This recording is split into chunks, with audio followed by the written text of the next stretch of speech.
तो ये उनकी राय, अगर राय उनकी है अगर, तो उसमें क्या बुराई है इसमें? उनको आपको राय तो रखने देना। लेकिन सर जो फैसला हुआ था इस्तीफों का, वो सारा उन्होंने कहा है इस्तीफों कि का कोई फैसला नहीं हुआ था।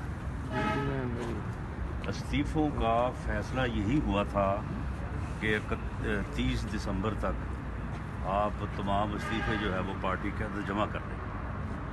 उसके बाद फैसला ये हुआ था कि 1 फरवरी को होगा इजलास, तो उसमें लॉन्ग मार्च होगा, और लॉन्ग मार्च जो है वहाँ पे यहाँ पे आके लॉन्ग मार्च के नतीजे में या धरना है या फिर इस्तीफे हैं, ये फैसला हुआ था।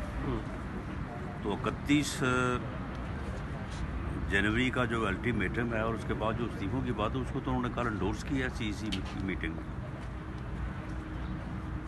सीईसी मीटिंग के बाद सर देखिए, मामला ये है कि पीडीएम ने इस्तीफे पार्टी क़यादत के पास जमा करवाने के अलावा अभी तक कोई फैसला नहीं किया। जब पीडीएम ये फैसला करेगा कि इस्तीफे जो है वो टेंडर किए जाएं स्पीकर्स को, और उसके ऊपर जो अगर पीपल्स पार्टी पीछे हटती है तो फिर तो इस पे ऊपर बात हो सकती है जो बात आप कर रहे हैं, उसके ऊपर उस वक्त ये क्वेश्चन अराइज होगा।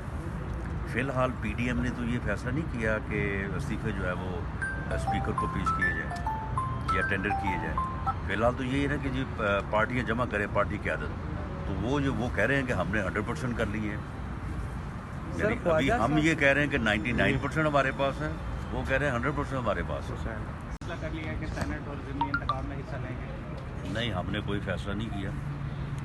हमने फैसला यही किया है कि पीडीएम जो है उसका जो इजलास 1 को हो रहा है, हम उसके होस्ट हैं, तो वहाँ पे कोई ऐसा इत्तेफाक राय पैदा किया जाए कि तमाम पार्टीज़ ऑन हो, और पीडीएम का फैसला जो है वो मुश्तरका होना चाहिए, कंसेंसस से होना चाहिए। अच्छा